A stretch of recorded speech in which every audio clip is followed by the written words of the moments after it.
성경 말씀을 같이 찾아보시겠습니다. 이사야서 32장 15절의 말씀입니다.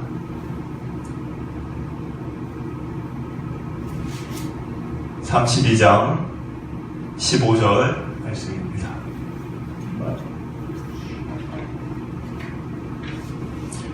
같이 한번 읽어보시겠습니다. 마침내 위에서부터 영을 우리에게 부어주시리니 광야가 아름다운 밭이 되며 아름다운 밭을 숲으로 여기게 되리라. 아멘.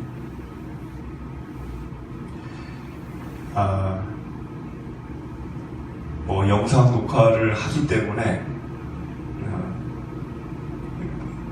예배를 그래도 잘 드리는 것이 물론 영상 녹화 관계없이도 잘 드려야 되지만 우리가 지금 또 몇 분이 안 계시지만 그래도 준비된 것을 함께 잘 나누기를 또 바라는 마음을 갖습니다. 우리가 왜 성경 이스라엘 이야기를 읽고 공부해야 될까? 하나님께서 저와 여러분들에게 비대면이든 대면이든 얼굴과 얼굴을 마주보고 학교 선생님처럼 하나님이 우리를 가르치실 수는 없습니다. 만약에 그게 가능하다 그러면 성경책을 주실 이유가 없어요. 그냥 얼굴 보고 필요할 때마다 하고 싶은 이야기 해주시면 되는 거니까. 그러니까 아담의 시대에는 성경이 없었죠. 하나님은 지금 우리에게 그렇게 하실 수 없기 때문에 유일하게 하나님이 우리에게 자신의 마음과 뜻을 알려줄 수 있는 방법은 성경책이 유일합니다. 근데 그 성경책을 보면은 대부분이 구약 성경책의 경우는 이스라엘 역사 이야기입니다. 이스라엘은 다른 나라인데 왜 우리가 다른 나라 역사를 지금까지 읽어야 될까? 그것은 이스라엘의 모습을 통해서 하나님은 한국에 살고 있는 우리가 또는 미국이든 중국이든 어디든 살고 있는 사람들이 하나님의 마음과 뜻을 알기를 원하셨습니다. 그래서 읽게 하시는 거죠. 그러니까 이스라엘의 이스라엘을 사랑하신 것처럼 하나님은 저와 여러분을 사랑하시고 이스라엘이 죄를 지은 것처럼 우리도 죄를 짓고 살고 이스라엘의 실수는 우리의 실수고 이스라엘의 받는 심판은 우리의 심판이고 이스라엘의 회복은 우리의 회복과 연관이 있습니다. 그러니까 하나님은 그거를 자신의 마음, 자신의 뜻, 자신의 계획 이런 거를 이스라엘의 역사 이야기를 읽으면서 우리가 알기를 원했다는 거예요. 그러니까 읽게 하시는 거죠. 이사야는 처음에는 그냥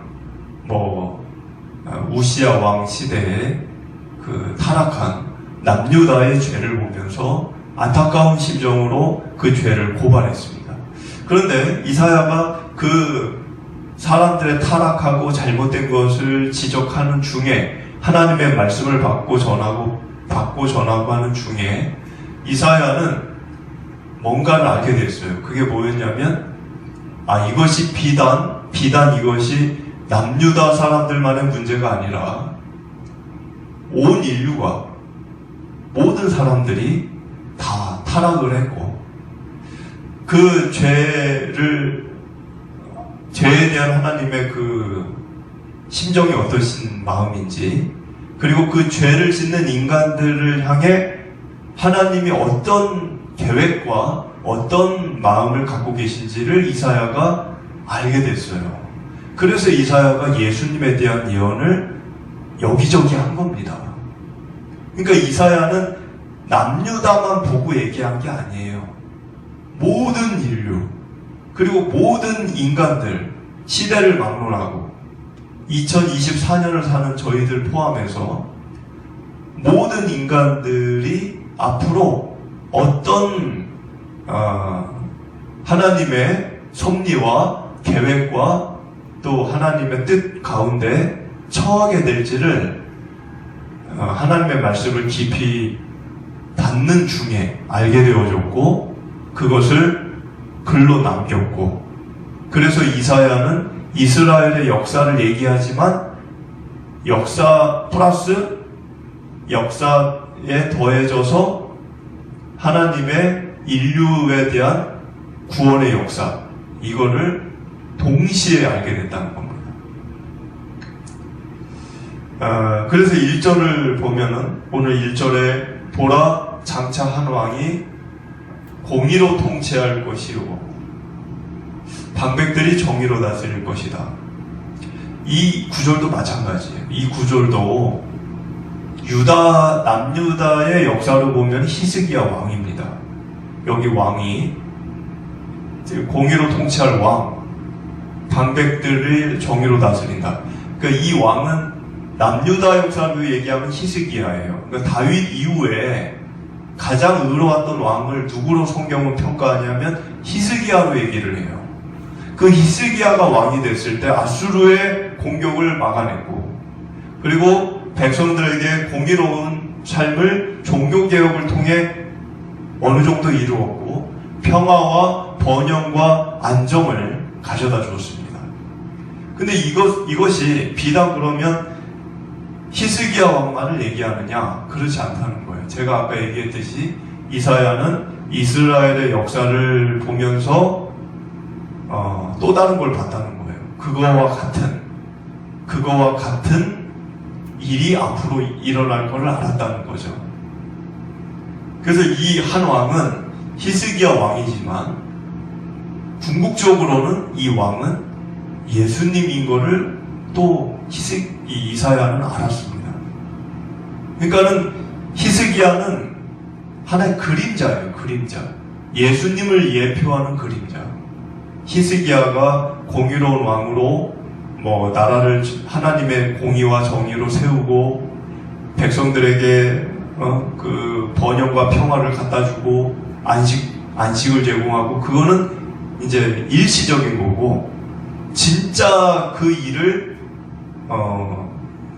온전하게 부족함이 없이 이루실 그 왕이 있는데, 그분은 바로 장차 오실 메시아 예수님이라는 걸 이사야는 동시에 알았다는 거예요. 그러니까 이사야는 이 자체가 놀라운 거예요. 스스로 본인이 그거를 역사를 당시의 왕을 이렇게 예언을 하면서 그 너머에 있는 진정한 왕을 보게 되는 것에 이사야는 놀라움을 금치 못합니다. 그래서 이 왕이 이제 궁극적으로는 세상의 진정한 왕 되시는, 통치자 되시는 예수님을 이야기하는 것인데, 공의와 정의를 이룬다 그랬죠. 근데 공의와 정의는 불의와 거짓이 사라져야 이룰 수 있습니다. 하나님이 다스리시는, 하나님이 이 세상, 하나님이 자신의 나라를 통치하시는 기반이 있고, 세상 나라가 다스리는 통치 기반이 있어요. 이 두 개가 다른 거죠. 하나님이 다스리는 통치 기반과 세상이 다스리는 통치 기반이 달라요. 세상을 다스릴 때 세상은 무엇을 기반으로 삼냐면 무력이나 재물이나 권력이나 지위나 이런 걸로 기반을 삼습니다. 근데 하나님은 그렇지 않아요. 하나님은 공의와 정의와 진실함과 거룩함과 의로움으로 통치 기반을 삼습니다. 그러면 여기 있는 저와 여러분은 무엇으로 지금 사냐는 거예요. 우리가 왕은 아니지만 작은 공동체 가정이 있고 직장이 있고 교회가 있고 내가 사는 삶이 있습니다. 그 삶에서, 내 삶에서 내가 세상 방식처럼 무력이나 재물이나 권력이나 이런 거를 바라보고 탐하고 그걸 못 가진 거를 분해하고 그러고 사는지, 아니면 하나님의 통치 기반처럼 공의와 정의와 진실함과 거룩함, 의로움으로 내가 있는 가정, 내가 있는 교회, 내가 사는 삶을 내가 기반으로 삼고 사는가? 우리 그거를 깊이 생각을 해봐야 하는 겁니다. 2절을 보면 또 그 사람이 누굽니까? 아까 1절에 나와 있는 한 왕을 얘기하는 거예요. 그러니까 아까는 제가 이것을 히스기야, 더 나아가는 예수님이라고 얘기했습니다. 또 그 사람은 광풍을 피하는 곳, 폭우를 가리키는 곳 같을 것이며 마른 땅의 냇물 같을 것이며 곤비한 땅의 큰 바위 그늘 같으리라. 이 말은 광풍을 피하게 해주고 폭우를 가려주고 마른 땅에 냇물을 만들어주고 그리고 곤비한 땅에 거대한 바위로 그늘을 들여주고, 그게 무슨 말입니까? 보호처, 그러니까 보호자 역할을 해준다는 거죠. 안식처가 되어준다는 거죠. 누가? 예수님이.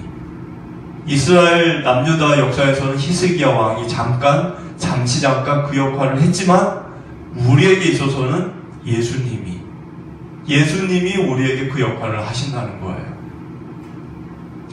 예수님은 가장 위대하고 가장 영원하신 왕이고 가장 정의와 공의의 왕이시고 생명의 원천이 되시고 의로운 세상을 향해 우리 눈을 열어주시는 분이 바로 예수님이십니다. 그러니까 예수님은 우리의 눈을 열어주세요.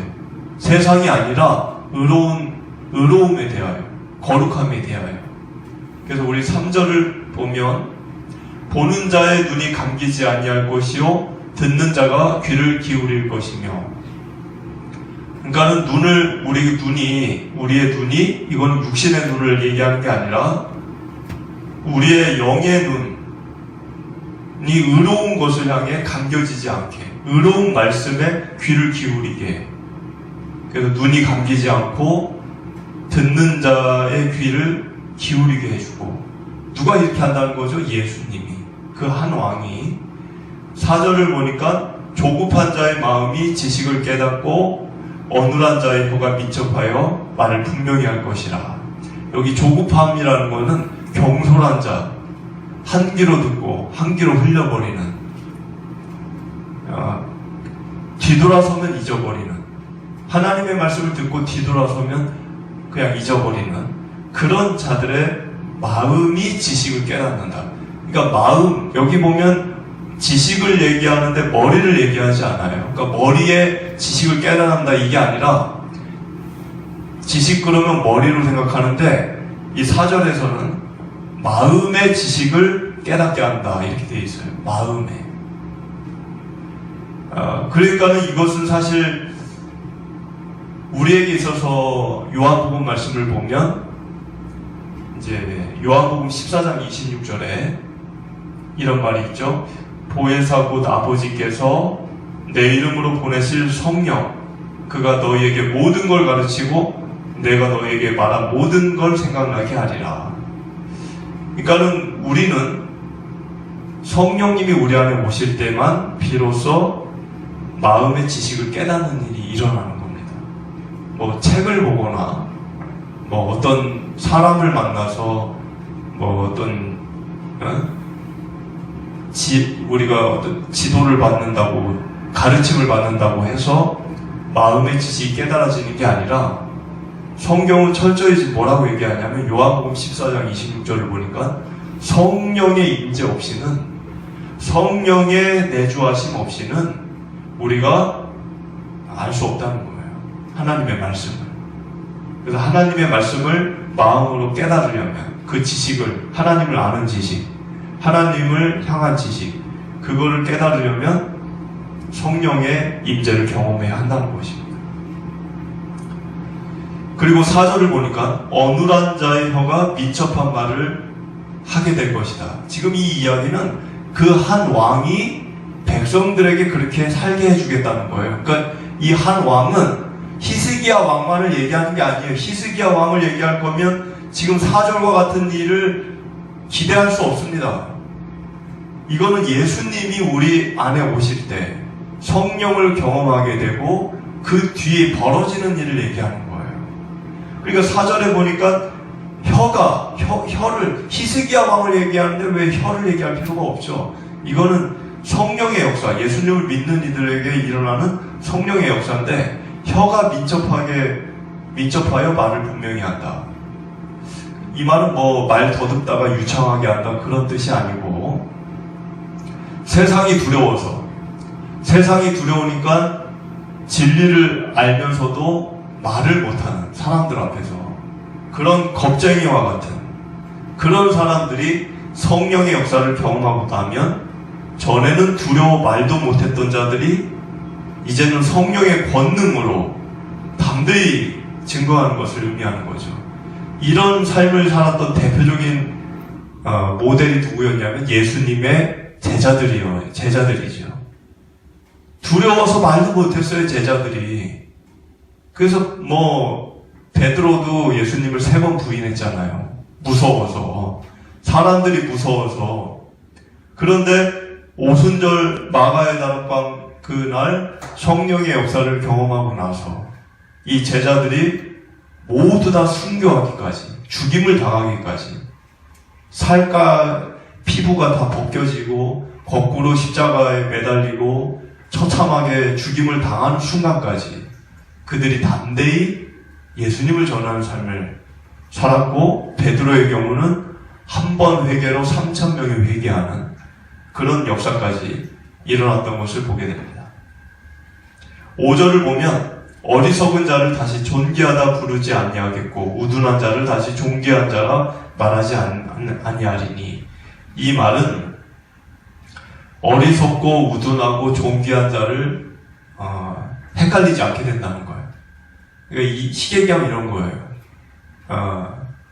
선한 왕, 그 선한 왕이 다스리게 되면, 어디를? 나라를 다스리게 되면 그 나라 안에 있는 백성들은 어리석은 자는 어리석은 모습을 사람들에게 드러낼 수밖에 없다는 거예요. 어리석은 자가 존귀한 자로 둔갑을 하거나 미화가 되거나 거짓 평가가 되거나 그러지 못하게 된다는 거예요. 우리식으로 얘기하면 예수님이 이 세상을 다스리시면, 예수님이 우리 나라를 곳곳을 다스리게 되시면, 우리 가정과 교회를 다스리게 되시면 어리석고 우둔한 자가 존귀한 자로 미화되지 못한다는 거죠. 그 말은 지금 이 세상의 논리는 돈이 많으면 존귀한 자로 대접을 받습니다. 세상은 돈이 많고 지위가 높으면 존귀한 자로 대접을 받아요. 근데 하나님은 돈이 많고 지위가 있다고 해서 존귀한 자로 여기는 것이 아닙니다. 하나님은 어떤 자를 존귀한 자로 여기느냐? 돈이 하나도 없고 가진 것 없고 몸에 병이 들고 늙고 아무리 자랑할 것이 없는 사람이라 할지라도 그 사람의 마음에 성령이 내주하고 계시고 진리를 품고 있고 그 진리를 향한 마음이 간절하고 그 의로움과 거룩함 속에 주님을 향해 살아가는 그런 사람을 주님은 존귀하게 여기는 거지, 세상처럼 돈 많은 사람을 존귀하게 여기지 않습니다. 그러니까 지금 5절이 얘기하는 거는 어리석고 우둔하다는 거는 돈은 많은데 지위는 높은데 사는 삶은 어리석고 우둔한 자들이 있다는 거예요. 그들이 하나님이 나라를 다스리실 때는 존귀한 자로 둔갑이 되거나 미화가 되거나 저분 돈이 많으니까 존귀한 자다, 그런 칭찬을 못 받게 된다는 거예요. 하나님이 나라를 다스리게 되면 대표적인 그 하나님의 나라는 우리가 죽어서 가게 될 저 하늘나라입니다. 저 하늘나라는 돈이 존귀한 자로 대접받는 기준이 아니에요. 그러니까 지금 이 5절의 이야기는 예수님이 우리 안에 오시면, 그리고 그 예수님이 이 세상 곳곳을 믿는 이들이 점점 많아져서 이 세상 곳곳이 점점 주님의 나라, 주님의 다스림을 받는 곳으로 뒤바뀌어지게 되면 그런 일이 일어나면 그런 시대에는 우둔하고 어리석은 자가 존귀하다 일컬음을 못 받게 된다는 거예요. 6절을 보면 이는 어리석은 자는 어리석은 것을 말하며 그 마음에 불의를 품어 간사를 행하며 패역한 말로 여호와를 거스르며 줄인 자의 속을 비게 하며 목마른 자에게서 마실 것을 없어지게 함이며. 그러니까 지금 이 6절의 말씀도 아까 5절과 같은 이야기인데, 세상이 악하면 악할수록, 세상이 정말 타락하면 타락할수록 어떤 일이 벌어지느냐? 악한 자가 존귀한 자로 대접을 받습니다. 세상이 악하면 악한 자가 세상에서 상전 노릇하는 거예요. 존귀한 자 대접을 받는 거예요. 악한 자가. 선한 자는 어떻게 됩니까? 악하면 세상이 악할 때 경건하고 의로운 자는 어떻게 돼요? 핍박을 받습니다. 핍박을 받아요. 악한 자는 존귀한 자로 대접을 받고. 근데 세상이 선하면 선해질수록, 세상이 악한 것이 사라지고 주님의 뜻이 이루어지고, 주님의 뜻이 하늘에서 이루어진 것과 같이 땅에서도 이루어지고, 그런 세상으로 점점 바뀌어져 가게 되면 악한 자는 악한 자로 그대로 평가를 받는다는 거예요. 악한 자가 존경을 받는 시대가 되지 않는다는 거예요. 주님의 나라에서는 선하고 의롭고 거룩한 자가 대접을 받는 시대가 된다는 거예요. 그게 6절의 이야기예요. 어리석은 자는 어리석은 걸 말한다. 그러니까 어리석은 자를 누가 봐도 저 사람 어리석어, 그걸 알게 된다는 거죠. 어리석은 자가 미화를 시키지 못한다는 거예요. 자기의 모습을 감출 수 없다는 거예요. 죄인이 죄를 감추거나 그 죄를 미화하거나 그 죄를 속이거나 그래서 사람들에게 존경받거나 그런 일은 없다는 거예요. 언제? 예수님이 이 세상을 다스리시게 되면. 7절을 보면은 악한 자는 그 그릇이 악하여 악한 계획을 세워 거짓말로 가련한 자를 멸하며 가난한 자가 말을 바르게 할지라도 그리함이거니와. 그러니까 악한 자는 선한 왕, 예수님이 선한 왕이신 예수님이 이 세상 곳곳을 다스리실 때 악한 자는 어떤 모습이냐? 7절을 보니까 악한 그 그릇이 악하여. 그 그릇이 악하다는 거는 악한 자가 인생에 담고자 하는 거. 그 그릇이라는 게 뭐 담는 거잖아요. 담는 거, 그릇이. 그러니까 그 악한 자가 자기가 담고 싶어 하는 거, 자기 인생 속에 담고 싶어 하는 그 모든 것들이 다 더럽고 악하다는 거예요. 그 악한 자의 계획과 꿈꾸는 미래에 대한 어떤 바램과 이런 것들이 다 악한 것들이라는 거예요.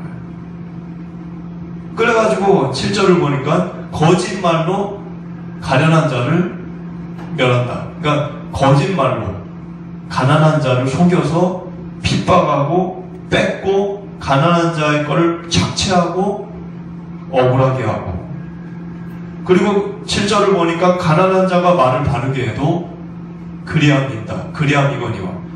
가난한 자가 법적으로 정당한 말을 해도 그러거나 말거나 그 가난한 자를 무시하고 조롱하고 뺏고 착취하고 그 일을 멈추지 않는다는 거예요. 누가? 악한 이가. 8절을 보겠습니다. 존귀한 자는 존귀한 일을 계획하나니 그는 항상 존귀한 일의 소리라.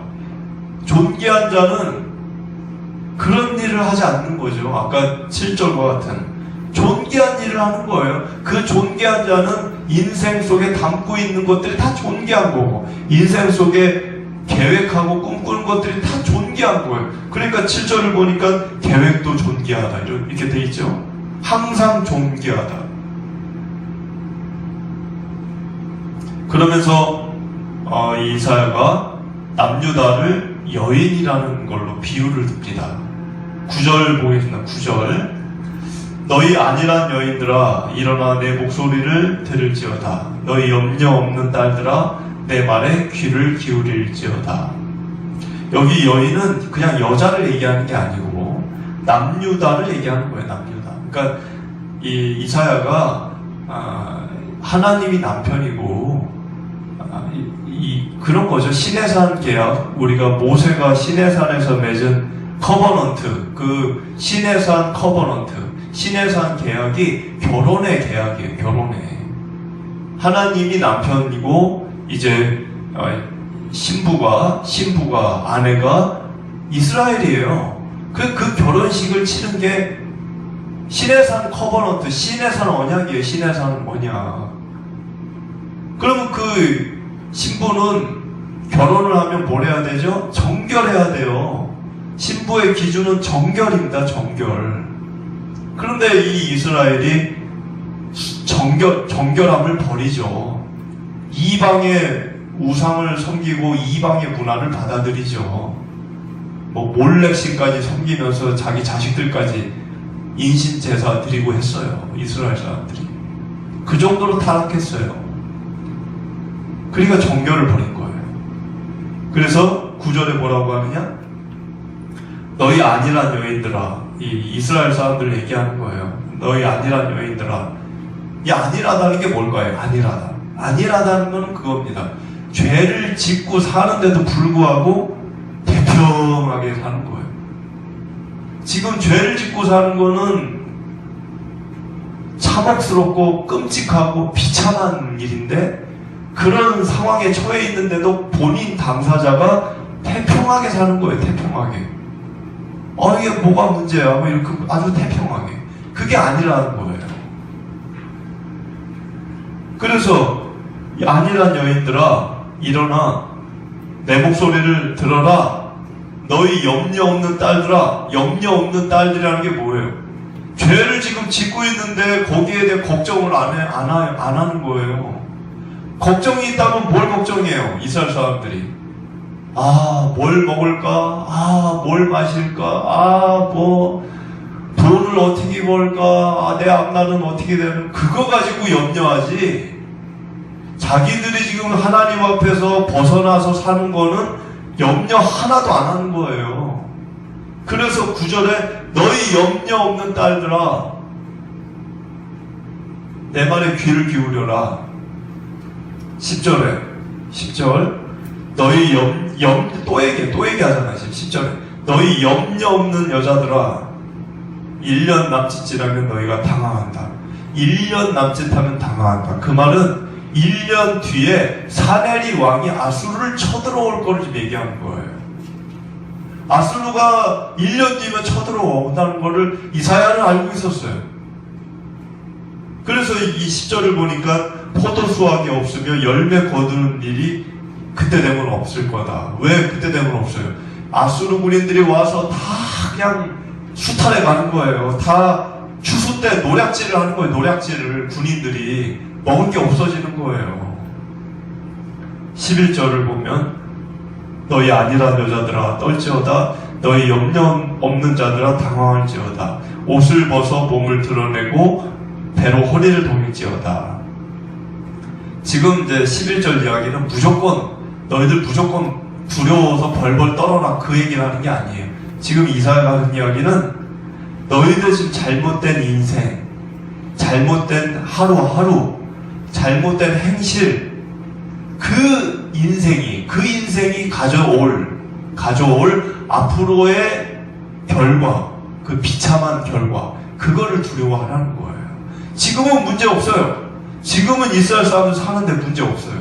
잘 먹고 잘 살아요. 근데 이사야는 지금을 보고 얘기하는 게 아니에요. 앞으로의 일들을 보고 얘기하는 거예요. 너희들 지금 잘 산다 그러지? 문제 없다 그러지? 그래서 나를 비웃지?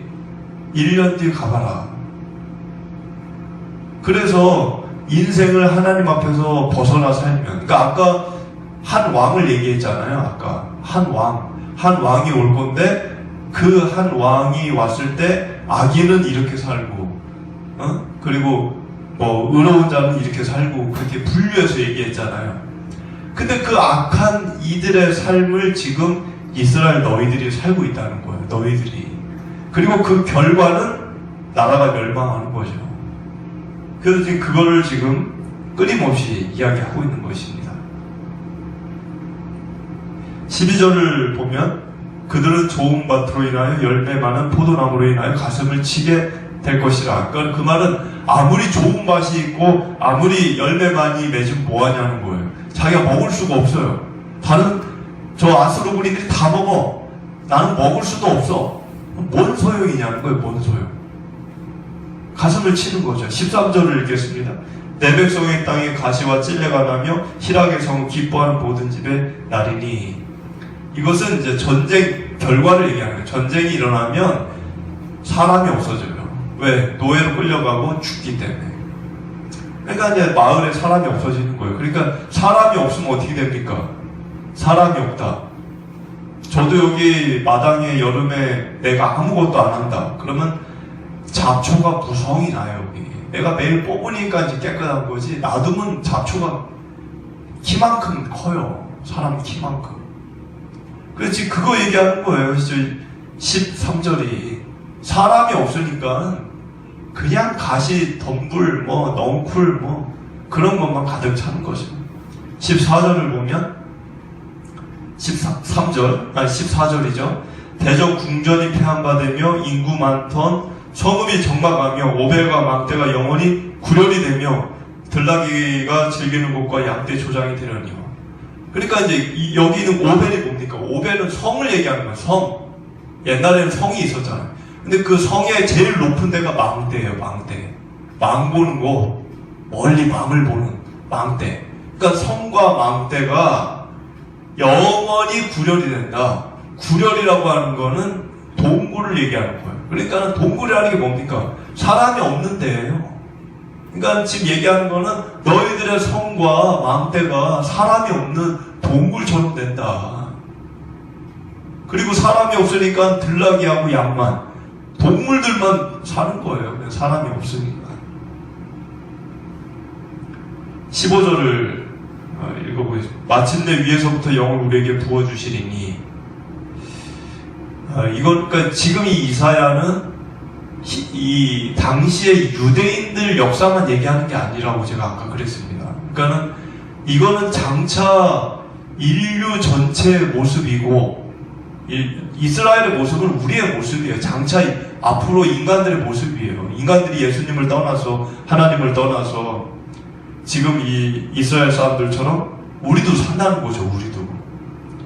그래서 우리의 삶이 가시와 찔레와 희락의 성읍은 다 사라지고 그런 인류가 되어져 갈 것을 이사야가 알았어요. 남유다를 보면서 인류 전체를 본 거죠. 근데 그 절망인데 그 절망만 본 게 아니에요. 거기에 대한 하나님의 놀라운 구원의 역사를 또 계획을 알게 됐습니다. 그게 15절이에요. 마침내 위에서부터 영을 우리에게 부어준다. 이 영은 성령을 얘기하는 거예요. 성령. 광야가 아름다운 밭이 되며 아름다운 밭을 숲으로 여기게 되리라.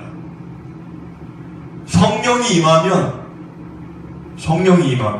하나님의 영이 임하시면 아까 같이 짐승만 있고 가시 넝쿨만 있고 황폐한 그런 광야 같은 곳이 숲이 된다는 거예요. 성령이 임하시면 우리 인생이 황량하고 죽음뿐이고 남을 죽이고 나도 죽고 그런 인생이 남을 살리고 나도 사는 숲이 된다는 거예요. 16절 그때 정의가 광야에 거하며 공의가 아름다운 밭에 거하리니 17 공의의 열매는 화평 공의의 결과는 영원한 평안과 안전이라. 18절 내 백성이 화평한 집과 안전한 거처와 조용히 쉬는 곳에 있으려니와. 여러분 그 하나님의 영이 임하면 돈을 버는 게 아니에요.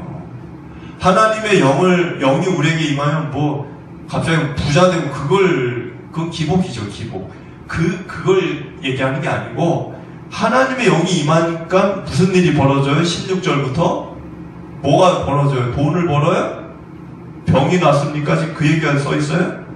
그게 아니에요. 지금 16절부터 18절을 보면 정의, 공의, 화평, 평안, 안전 이런 일이 일어나는 거예요. 근데 이 평안과 안전은 뭡니까? 평화와 안전이 뭐예요?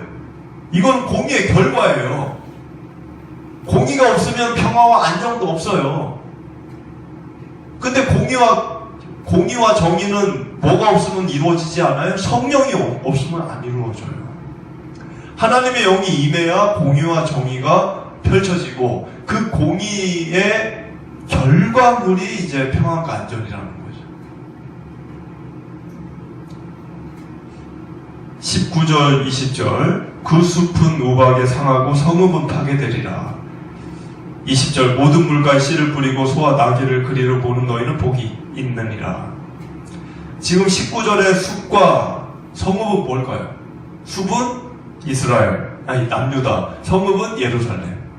그걸 얘기하는 거예요. 그러니까 남유다는 어떻게 된다는 거예요? 파괴된다는 거예요. 왜? 왜 파괴돼요? 아까 쭉 얘기했잖아요. 그들이 어떻게 살았는지. 그러니까 파괴된다는 거예요. 남유다는. 이사야는 그걸 알았어요. 안 당한 거지만 이미 그렇게 될 걸 알았어요.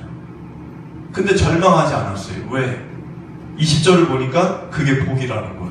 20절을 보세요. 끝에 너희는 복이 있느니라. 왜 망하는 게 복입니까? 왜 19절처럼 우박에 상하고 성읍이 파괴되는데 그게 복입니까? 망해야 정신 차리니까. 망해야 자기 잘못을 아니까. 인간은 그런 존재라는 거예요. 그래서 지금 망한다는 얘기를 해놓고 거기다가 씨 뿌리고 나귀를 끌고 가는 너희들은 복이 있다는 거예요. 하나님은 마태복음 6장 33절에 너희는 먼저 그의 나라와 그의 의를 구하라. 그리하면 이 모든 것을 더하시리라. 그렇게 얘기하셨습니다. 그러니까 하나님이 원하는 거는 공의와 정의예요. 하나님의 나라. 하나님의 나라가 뭡니까? 공의와 정의의 나라예요. 그 공의와 정의의 기준이 율법이에요. 십계명이고 하나님의 말씀이고 복음이에요. 그러니까는 공의와 정의를 이루는 것은 내 안위를 챙기는 것 이상의 가치가 있는 먼저 그의 나라와 그의 의를 구하는 공의와 정의, 그의 의를 구하는 일이 되는 거예요. 그러면 이 모든 것, 아까 얘기했죠? 공의의 결과가 평안과 안전이라. 이 모든 거를 하나님이 책임져 준다는 거예요. 평안과 안전을. 그래서 우리는 주님의 뜻이 무엇인지를 먼저 알아야 돼요. 알아야 그거를 추구할 거 아닙니까? 알아야 되고, 그리고 그거를 먼저 지향하고 바라보고 추구해야 합니다. 그것이 우리의 복이고 이 세상의 복이 되는 겁니다. 그런 삶을 살게 되시기를 간절히 축복을 드립니다.